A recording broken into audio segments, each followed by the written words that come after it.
श्री सद्गुरु महाराज की जय। श्री सद्गुरु महाराज की जय।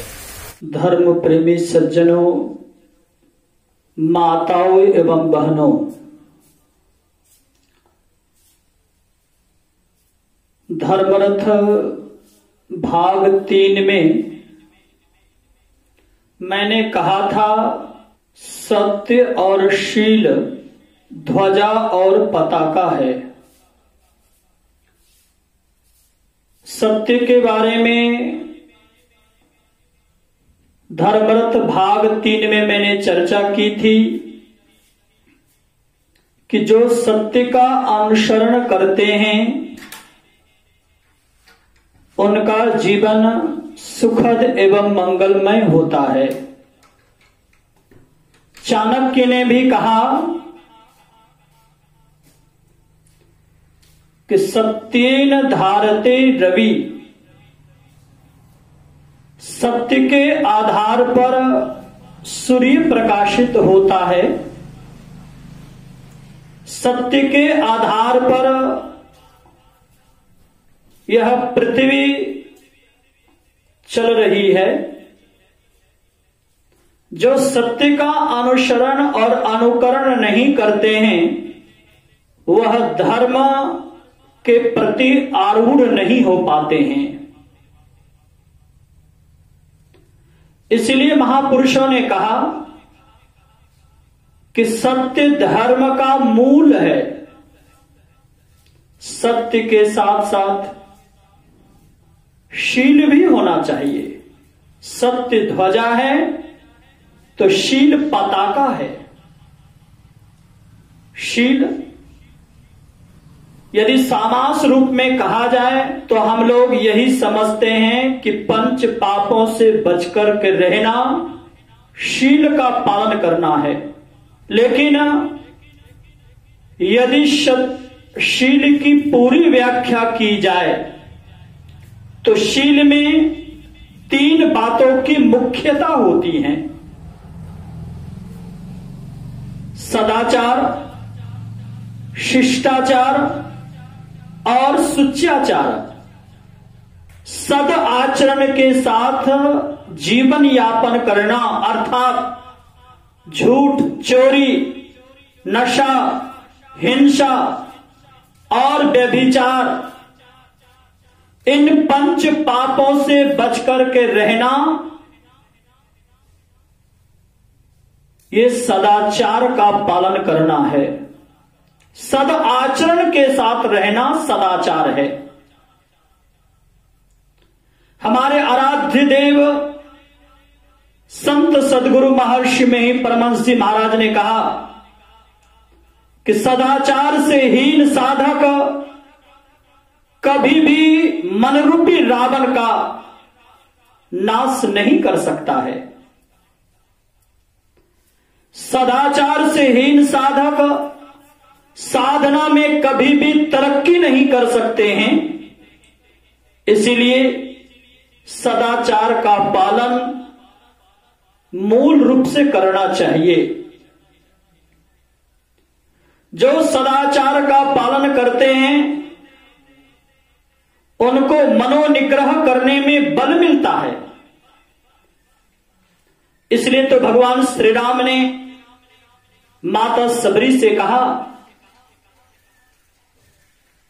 छठ दाम शील वीरति बहु कर्मा, निरत निरंतर सज्जन धर्मा। निरत निरंतर सज्जन धर्मा, सज्जनों के धर्म का पालन करना अर्थात सदाचार का पालन करना। सदाचार के साथ साथ शिष्टाचार का पालन करना। शिष्टाचार अर्थात बड़ों का, आदरणीय जनों का, गुरुजनों का, सम्माननीय जनों का सम्मान करना, अभिवादन करना, उनके आज्ञा का पालन करना, ये शिष्टाचार है, शिष्ट आचार, शिष्टाचार। शिष्टाचार का जो साधक पालन नहीं करेंगे, मन में विकृतियां आएगी, अनेक तरह का बुरे विचार हमारे आपके अंदर आएगा, और वो बुरा विचार कभी भी मनोनिग्रह करने में सहायक नहीं होगा, बल्कि मन को निर्बल बनाकर रखेगा। इसीलिए शिष्टाचार का पालन करना अत्यंत आवश्यक है। शिष्टाचार के नहीं पालन करने के चलते महाभारत का युद्ध हुआ। जो शिष्टाचार का पालन करते हैं, गुरुजनों का सम्मान करते हैं, अभिवादन करते हैं, तो महापुरुषों ने कहा उनके 4 चीजों की वृद्धि होती है। अभिवादन शीलस्य नित्यं व्रतोपसेविनः 4 तस् वर्धन्ते आयुर्विद्या यशोबलम। आयु, विद्या, यश और बल, ये 4 चीजों की वृद्धि होती है शिष्टाचार का पालन करने से। आप लोगों के मन में विचार आता होगा, जिन्होंने शिष्टाचार का पालन किया, कौन ऐसा उदाहरण है जिनके उम्र में वृद्धि हुई हो, विद्या में वृद्धि हुई हो, बल में वृद्धि हुई हो और कृति में वृद्धि हुई हो। मैं आप लोगों को एक छोटी सी कथा सुनाता हूं। आप लोग नाम सुने होंगे मृकंडू ऋषि का। मृकंडू ऋषि के पुत्र का नाम मार्कंडेय। मृकंडू ऋषि और उनकी पत्नी भगवान शिव की उपासना में रत थे, क्योंकि मृकंडू ऋषि को कोई संतान नहीं थी। पहले बहुत दिनों के कठोर तपस्या करने के बाद भगवान शिव प्रसन्न हुए और कहा, मांगो क्या चाहते हो, आप लोग जो कुछ मांगना चाहते मांगिए, मैं आप लोगों के ऊपर अत्यंत प्रसन्न हूं। विचार करिए, यदि आप लोगों से मांगने के लिए भगवान कह दे तो बहुत कुछ मांगेंगे। यो तो जो पूर्ण संत होते हैं, भगवान के भक्त होते हैं, वे संसार की वस्तुओं की कामना नहीं करते, इच्छा नहीं करते, बल्कि भगवान के भक्त तो भगवान की भक्ति को मांगते हैं, श्रद्धा को मांगते हैं, समर्पण को मांगते हैं, और ज्यादा कुछ मांगना हो ना तो कहते हैं, प्रभु तुम मेरे हो जाओ और मैं तेरा हो जाऊं।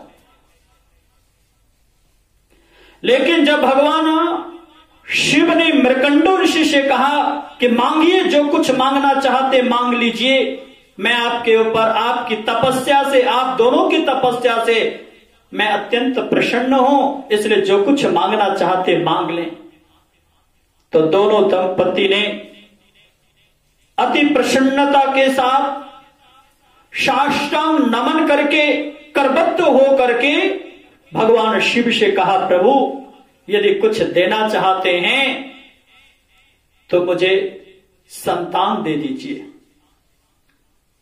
मैं संतान से हीन हूं, इसलिए हे प्रभु मुझे संतान दीजिए, मैं संतान की कामना करता हूं।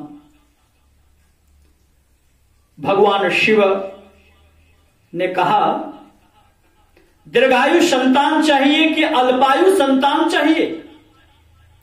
विचार करिए, यदि आप लोगों से पूछ दिया जाए कि आप अल्पायु संतान चाहेंगे कि दीर्घायु, तो सबके मुंह से एक ही बात निकलेगी कि दीर्घायु।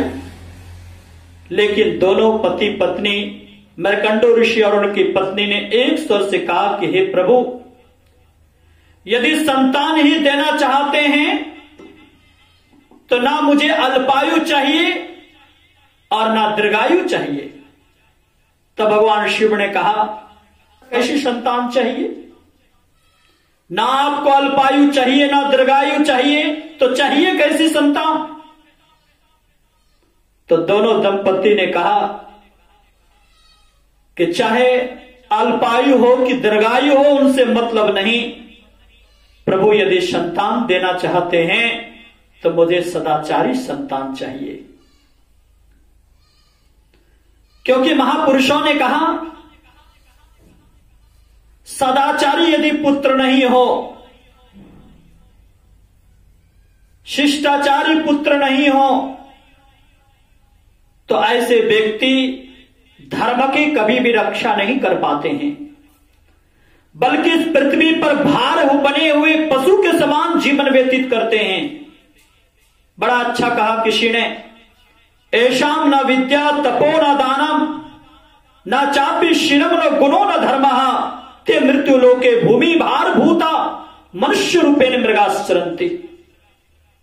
ऐसे लोग जो शिष्टाचार का पालन नहीं करते हैं, सदाचार का पालन नहीं करते हैं, शुचाचार का पालन नहीं करते हैं, आदरणीय जनों का सम्मान नहीं करते हैं, तो ऐसे लोगों की उन्नति कभी भी नहीं होती है।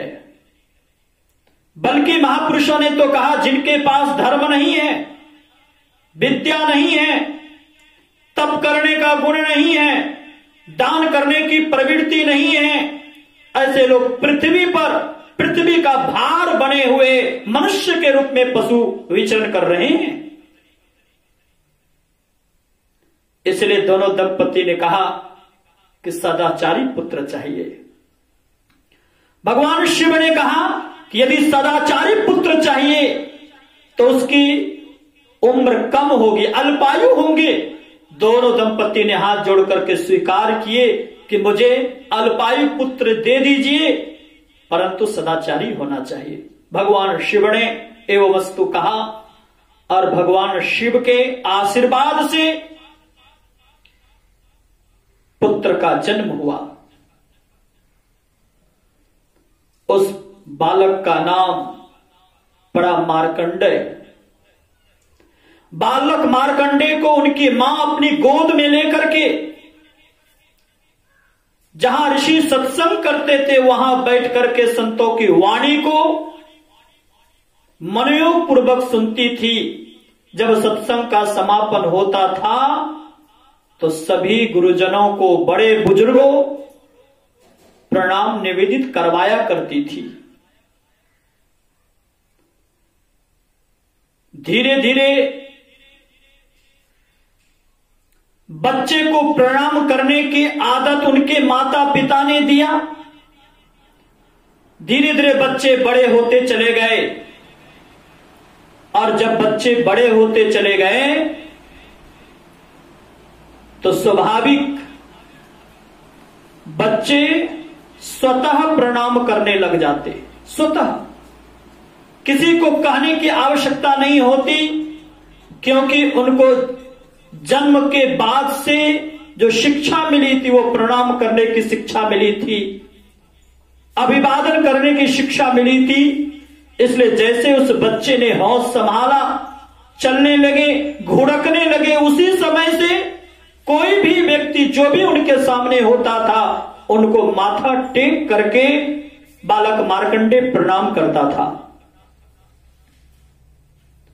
उस बच्चे की आयु भगवान शिव के द्वारा 7 वर्षों की मिली थी। बालक मार्कंडेय धीरे धीरे बड़े होते चले गए। जैसे जैसे उम्र बढ़ती चली गई, कोई भी व्यक्ति उनके सामने में आता था तो सबको सिर झुकाकर साष्टांग नमन किया करते थे। 5 वर्ष की अवस्था हो चुकी थी बालक मार्कंडेय की। एक दिन भगवान श्री नारद जी मार्कंडेय ऋषि के घर के बगल से गुजर रहे थे। जैसे ही बालक मार्कंडेय की की दृष्टि पड़ी भगवान नारद के ऊपर, तो भगवान नारद को जाकर साष्टांग प्रणाम किया। और जैसे बालक मार्कंडे ने भगवान नारद को प्रणाम किया, तो भगवान नारद भाव में आकर भगवान नारद ने कहा कि दीर्घायु भव, कीर्तिमान भव, बलवान भव। जो उनके हृदय में बातें आई, आशीर्वाद दिया, तब तक मृकंडू ऋषि और उनकी पत्नी दौड़ी भागी आए और भगवान नारद को साष्टांग नमन करते हुए हाथ जोड़ करके कहा, प्रभु कहीं आपका आशीर्वाद मिथ्या ना हो जाए। भगवान नारद ने कहा, क्यों देवी? कहा, प्रभु आप तो संत हैं और संत का हृदय कोमल होता है और संत की दृष्टि तो पैनी दृष्टि होती है। किसी ने बड़ा अच्छा कहा कि संत की दृष्टि शीशे की अलमारी में रखी हुई वस्तु के समान है। जैसे शीशे की अलमारी में किसी भी वस्तु को रख देने पर ऊपर से ही देख लेते हैं, समझ जाते हैं कि कौन सी वस्तु है, ठीक उसी तरह संतों की दृष्टि होती है।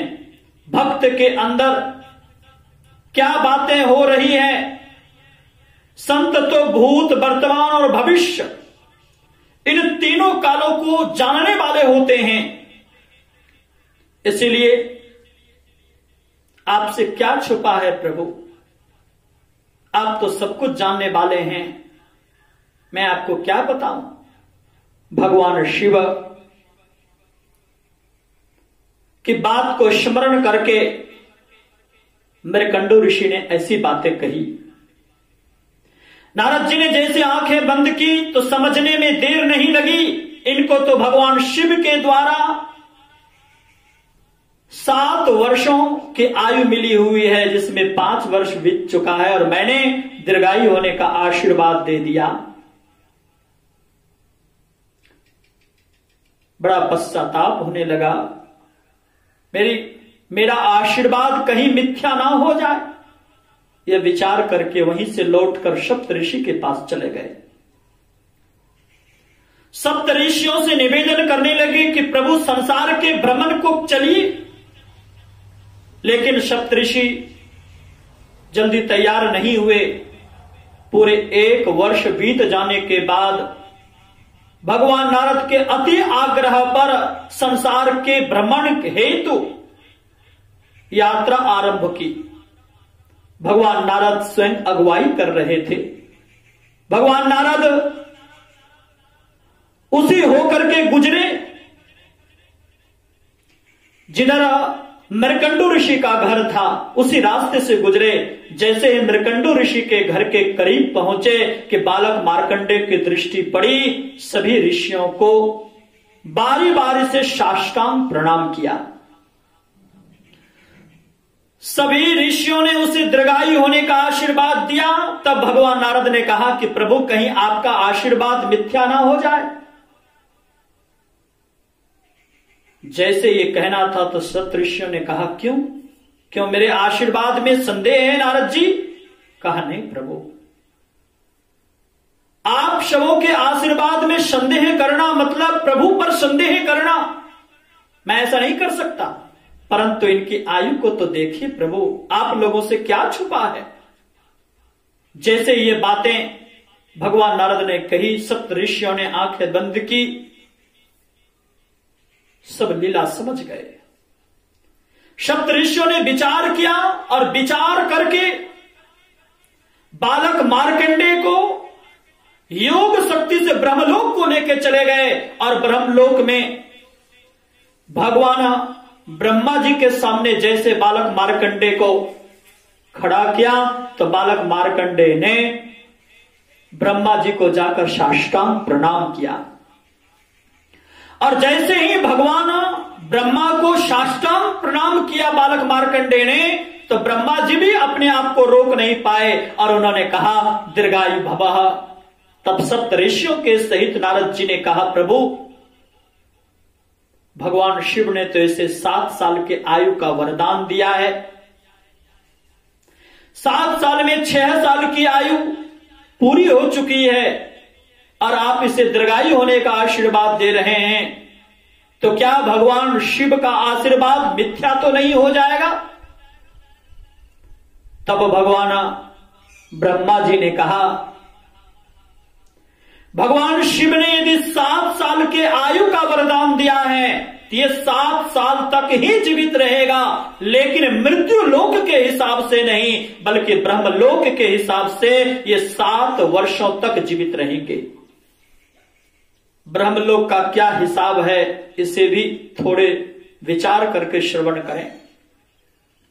शरीर में जितने रोंगटे हैं, रोए हैं, उतने 100 वर्ष बीतने के बाद ब्रह्मा जी का एक दिन, उतने 100 वर्ष बीतने के बाद ब्रह्मा जी का एक रात, और दोनों मिला देते हैं तो ब्रह्मा जी का एक दिन हुआ, यानी 24 घंटे। और इस आयु के गणना के मुताबिक 365 दिन के ब्रह्मा जी का एक दिन, 365 दिन का ब्रह्मा जी का एक दिन, और इससे 100 वर्ष बीतने के बाद ब्रह्मा जी की आयु क्षीण होती है। और इसी ब्रह्मलोक के हिसाब से ब्रह्मा जी ने बालक मार्कंडे को कहा कि पूरे 7 साल तक ये जीवित रहेंगे। मार्कंडे पुराण के मुताबिक ब्रह्मा जी के आशीर्वाद के चलते अभी तक भी मार्कंडे पुराण मृत्यु नहीं हुई है, अभी भी संसार में भ्रमण करते, वेश बदल बदल करके हर युग में भ्रमण कर रहे हैं। विचार करिए, इतनी बड़ी शक्ति, इतना बड़ा आशीर्वाद, इतनी बड़ी आयु मिली तो कैसे मिली? शिष्टाचार के पालन करने से। इसलिए शिष्टाचार का पालन करना चाहिए। जो विनम्र बनकर रहेंगे, शिष्ट बनकर रहेंगे, उनके अंदर विद्या बढ़ेगी। विद्या ददाति विनयम, विद्या विनय को देती हैं, और जिनके अंदर विनय होती हैं तो महान पुरुषों ने कहा विनय पात्रता को प्रदान करती है। अर्थात पात्रता होगी तो स्वाभाविक विद्या होगी। इसीलिए महापुरुषों ने कहा कि शिष्टाचार के पालन करने से आयु, विद्या, यश और बल, ये 4 चीज की वृद्धि होती हैं। इसीलिए जरूर शिष्टाचार का पालन करना चाहिए। शिष्टाचार के पालन करने से अहंकार नष्ट होता है, और जो साधक अहंकार से हीन होंगे, ऐसे साधक अपने मनोनिग्रह करने में अपने आप को समर्थ पाएंगे।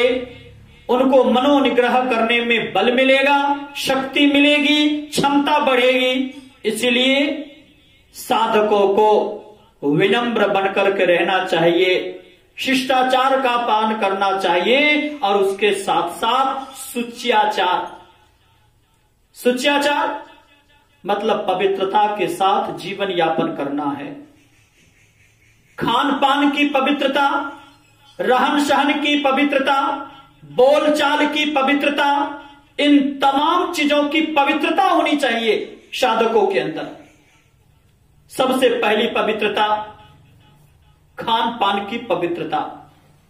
हमारे आराध्य संत सदगुरु महर्षि में ही परमहंस जी महाराज कहते थे कि खान पान को प्रथम संभारो, तब रस रस सब अवगुण मारो। जब तक खान पान संभाल नहीं होगा तब तक मनोनिग्रह करना कभी भी संभव नहीं है, कभी भी संभव नहीं है।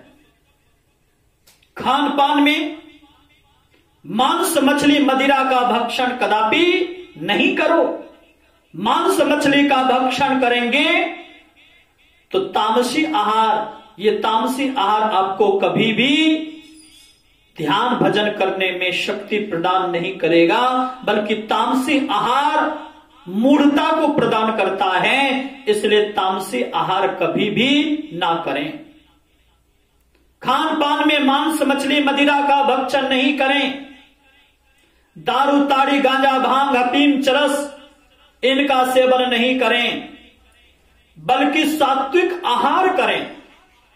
गुरुदेव तो कहते थे कि खून पसीने की कमाई खाओ, खून पसीने की कमाई खाओगे तो भजन करने में बल मिलेगा। हमारे संतों ने कहा, राधा स्वामी सत्संग में मैंने सुना राधा स्वामी साहब की वाणी को, तो उन्होंने भी कहा हक हलाल की कमाई खाओ। जब मेहनत की कमाई खाएंगे तो भजन करने में बल मिलेगा। इसलिए तो वेद में आया, आहार शुद्धि सत्व शुद्धि, सत्व शुद्धि ध्रुवा स्मृति। जिसका आहार शुद्ध है उसका विचार शुद्ध होगा, जिसका विचार शुद्ध है उसका व्यवहार शुद्ध होगा, जिसका व्यवहार शुद्ध है उसका कर्म शुद्ध होगा, और जिसका कर्म शुद्ध होगा उसी को ईश्वर की प्राप्ति होगी, उसी को भजन करने में बल मिलेगा, वही मनोनिग्रह कर पाएंगे। इसलिए आहार की शुद्धता होनी चाहिए। विचार करें, ठीक है आप आहार पवित्र करते हैं, मेहनत की कमाई खाते हैं, मांस मछली मदिरा का भक्षण नहीं करते हैं, लेकिन भोजन पकाने में अशुद्धता हो तो क्या भजन करने में बल मिलेगा? कभी भी नहीं। भोजन करने में भी पवित्रता होनी चाहिए, भोजन बनाने में भी पवित्रता होनी चाहिए, शुद्ध आहार ग्रहण करना चाहिए। मैंने ये कहा था कि ठीक है भोजन बनाने में भी पवित्रता होनी चाहिए। मुझे छोटी सी कहानी स्मरण हो रही है। एक छोटा सा बालक पिताजी के साथ भोजन करने के लिए बैठा था। पिताजी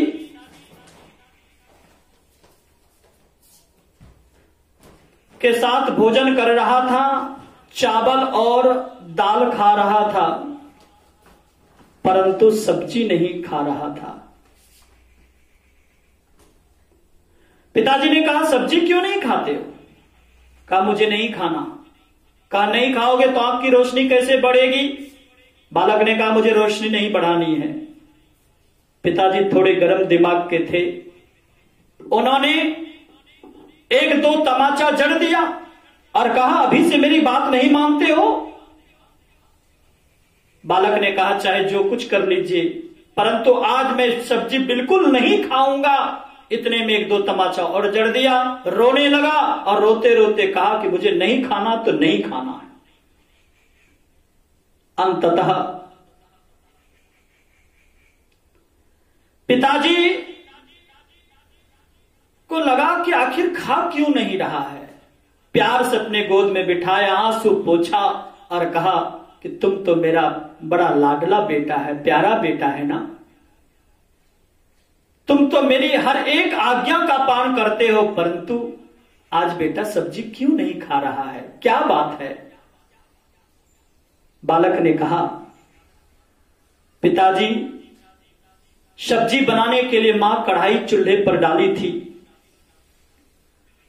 तेल डाल दी थी, तेल पका है कि नहीं पका है उसको देखने के लिए जैसे मां झुकी कि मां को सर्दी थी, नाक से टपक गया, नाक की गंदगी गिर गई और मां ने मसाला मिर्च और सब्जी उसी गंदगी भरे तेल में डाल दी, इसलिए मैं नहीं खा रहा हूं।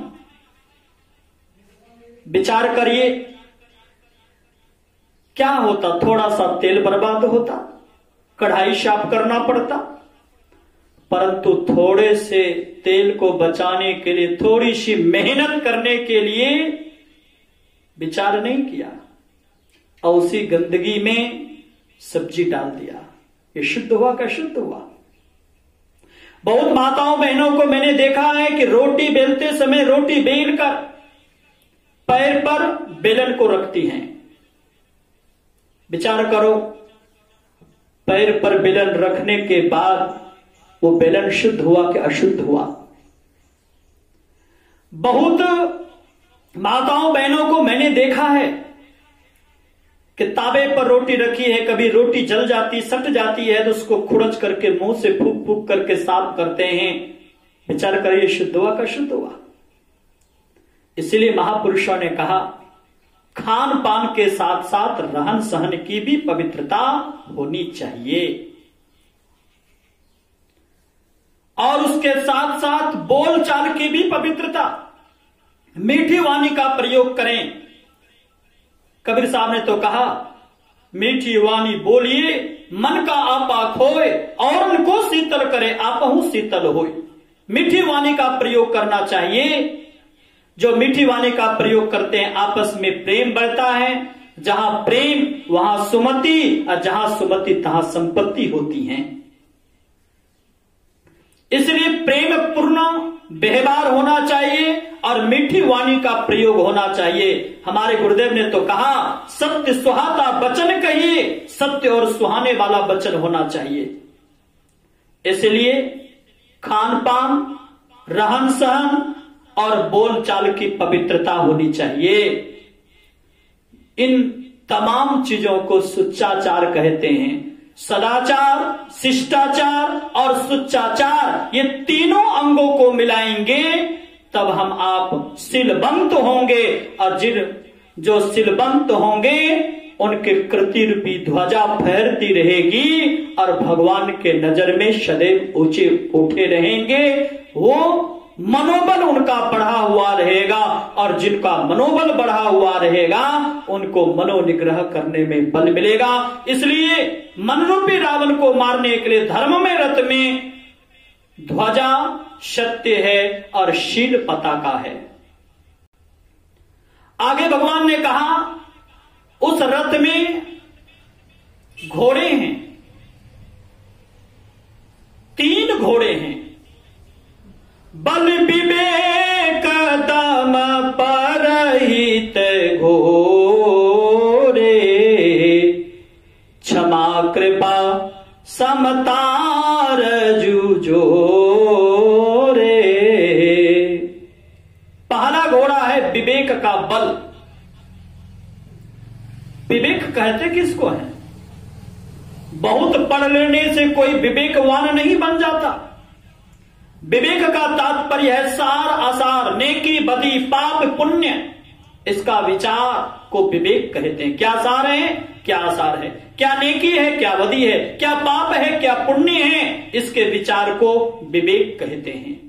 और ये विवेक सिनेमा हॉल में नहीं, सर्कस में नहीं, थिएटर में नहीं, बल्कि किसी साधु महापुरुषों के संगति से ही संभव है।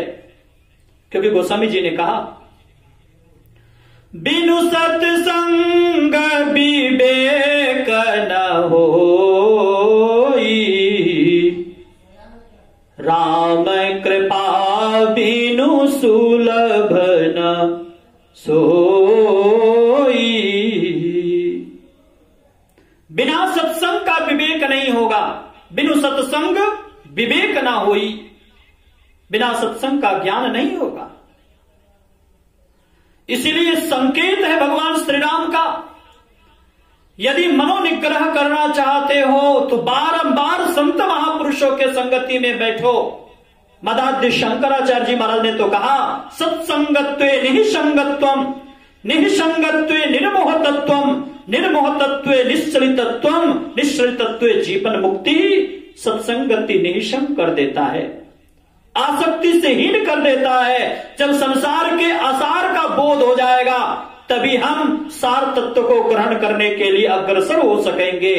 जब तक संसार के आसारता का बोध नहीं होगा तब तक हम लोग मनोनिग्रह करके परम तत्व को प्राप्त करने की इच्छा में अग्रसर नहीं हो सकेंगे। इसलिए सत्संग करना चाहिए, लेकिन यह सत्संग मिलेगा किनको? सब लोगों को। गोस्वामी जी ने कहा कि बिनु सत्संग विवेक ना होई, राम कृपा बिनु सुलभ न सोई। जब तक ईश्वर की कृपा नहीं होगी तब तक सत्संग प्राप्त नहीं होगा, और जब तक सत्संग प्राप्त नहीं होगा तब तक विवेक की वृद्धि नहीं होगी, विवेक नहीं होगा, और जब तक विवेक नहीं होगा तब तक मनोनिग्रह करना कभी भी संभव नहीं है। यही बात तो भगवान शिव से पार्वती जी ने पूछा कि प्रभु संसार के जितने भी लोग हैं सब लोग लाभ पाना चाहते, किसी को भी हानि पसंद नहीं है।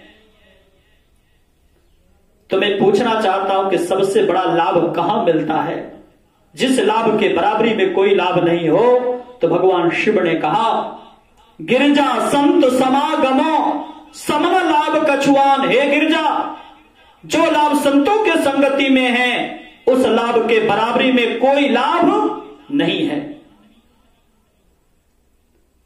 भगवान शिव से पार्वती जी ने पूछा, तब तो संतों का संग सबको करना चाहिए, सत्संग सबको सुनना चाहिए, सुन करके सबको जीवन में उतारना चाहिए।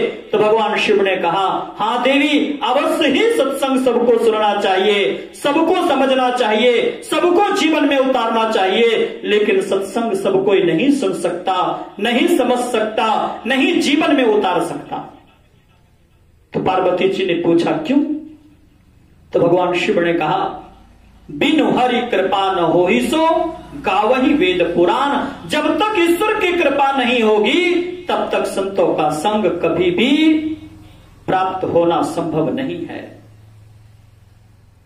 संतों की कृपा कब, संतों की संगति कब, ईश्वर की कृपा होगी कब?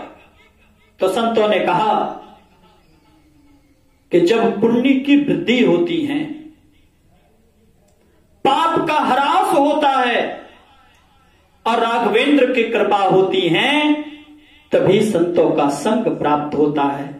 जब द्रवही दीन दयाल राघव साधु संगति पाइये, जही दरस परस समागमातिक पाप राशि नसाइये।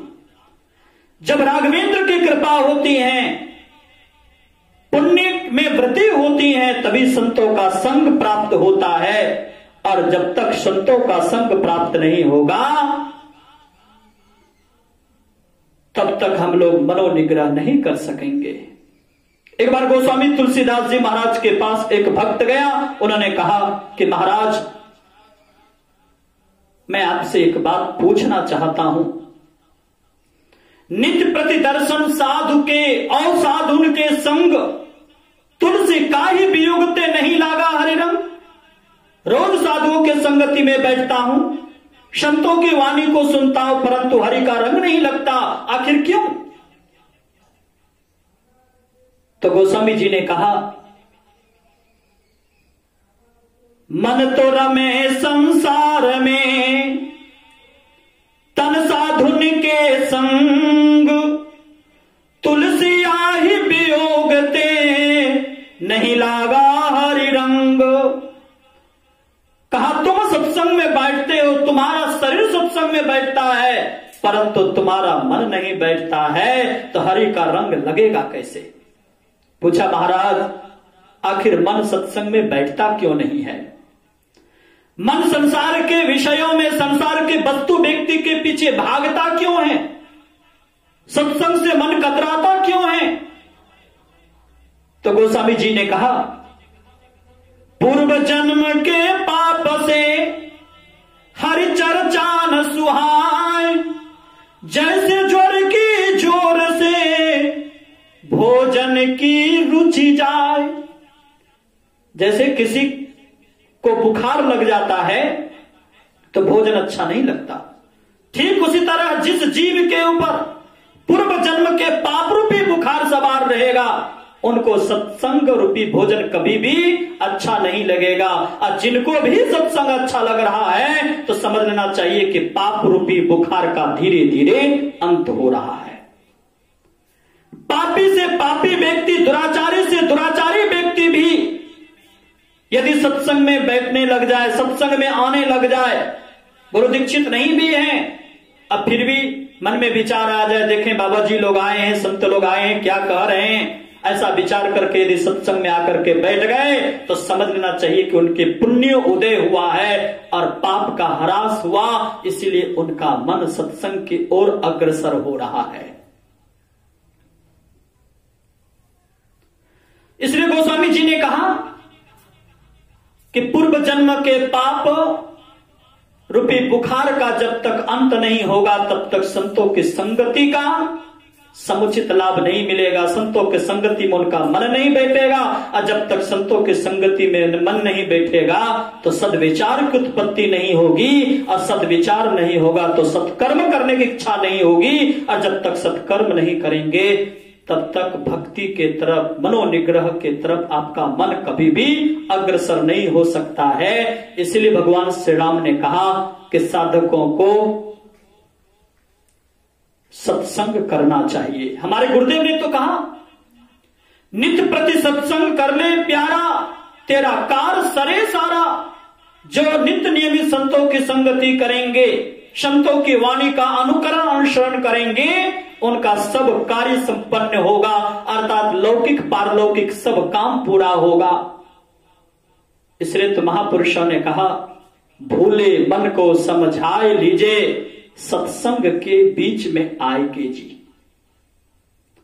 जो संसार के वस्तु व्यक्ति में मन भूला फिर रहा है, संसार के वस्तु में फूले हुए हैं, संसार के वस्तु व्यक्ति को ही सर्वस्व समझ रहे हैं, आसार को ही सार समझ रहे हैं, तो संतों ने कहा, अरे मन तो संतों के संगति में आओ और संतों के विचारों को सुन करके संसार के नश्वरता का बोध करके शाश्वत आनंद की ओर आगे बढ़ने का प्रयास करो। और इसीलिए भगवान श्री राम ने कहा कि धर्म में रथ का पहला घोड़ा है विवेक का बल, अर्थात विवेक की शक्ति संतों के संगति से बढ़ता है, इसलिए सत्संग करना चाहिए। दूसरा घोड़ा है दम का साधन। दम का अर्थ होता है इंद्रिय निग्रह। हमारे यहां दो तरह के साधनों की चर्चा की जाती है, शम का साधन और दम का साधन। शम का अर्थ मनोनिग्रह होता है और दम का अर्थ इंद्रिय निग्रह। 14 प्रकार की इंद्रियां हैं, 5 कर्म करने की इंद्रियां, हाथ पैर गुदा लिंग मुख, 5 ज्ञान करने की इंद्रियां, आंख नाक कान जिह्वा त्वचा, 4 भीतर की इंद्रियां मन बुद्धि चित्त और अहंकार। ये 14 इंद्रियों में 11वां स्थान है मन का, और 14 इंद्रियों में राजा है मन। मन जहां जाता है सारी इंद्रियां वहां जाती हैं। मन के बहकावे में इंद्रियां काम करती हैं। इसलिए महापुरुषों ने कहा कि इंद्रियों का दमन करो। इंद्रियों का राजा है मन, तो मन को बस में करे, और मन को बस में करने के लिए मन का लगाव दृष्टि से है। जहां दृष्टि जाती है वहीं मन जाता है, अर्थात दृष्टि रोक लेंगे तो मन रुक जाएगा, और जब मन रुकेगा तो स्वाभाविक सारी इंद्रियों का दमन होगा। जैसे राजा के प्रजा को अपने बस में करना है तो राजा को बस में कर लेते हैं, तो प्रजा स्वतः बस में हो जाती है। ठीक उसी तरह इंद्रियों में राजा मन है, मन का लगाव दृष्टि से है। यदि दृष्टि योग की क्रिया करेंगे, यदि दृष्टि को रोक लेंगे तो इंद्रियों का दमन होगा, और जो इंद्रियों का दमन करेंगे वही साधक ऊर्ध्वगामी बन पाएंगे। अर्थात दूसरा घोड़ा है दृष्टि योग की क्रिया करना, इंद्रियों का दमन करना। लेकिन पूर्व में मैंने कहा कि इंद्रियों का दमन वही साधक कर सकेंगे जो सदाचारी बनकर के रहेंगे। ये दूसरा घोड़ा है। और तीसरा है परहित, परोपकार। साधकों को परोपकारी होना चाहिए।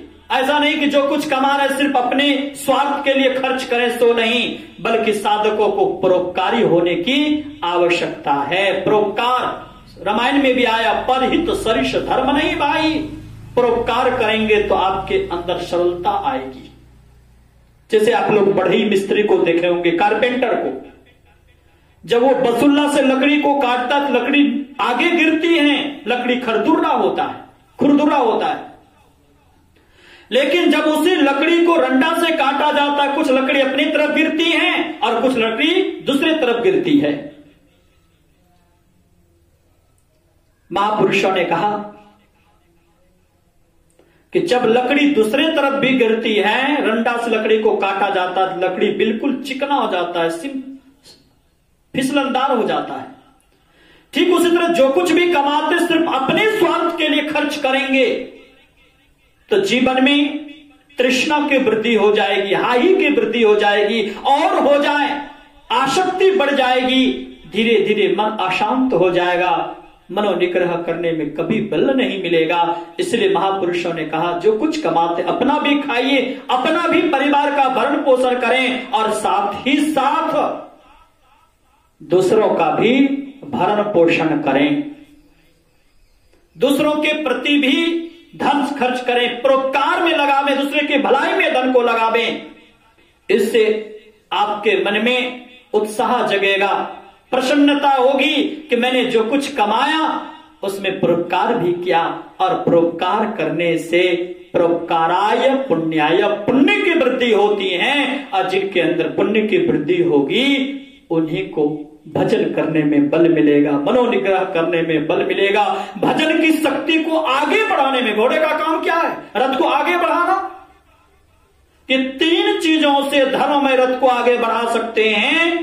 पहला विवेक का बल, दूसरा इंद्रियों का दमन करना, और तीसरा परोपकार करना। ये 3 कर्मों के द्वारा अपने धर्म में रथ को आगे बढ़ा सकते हैं और अपने जीवन को सफल कर सकते हैं। इससे आगे का जो प्रसंग है, उस प्रसंग में 3 लगाम है।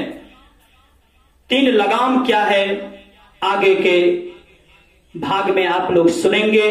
श्री सद्गुरु महाराज की जय।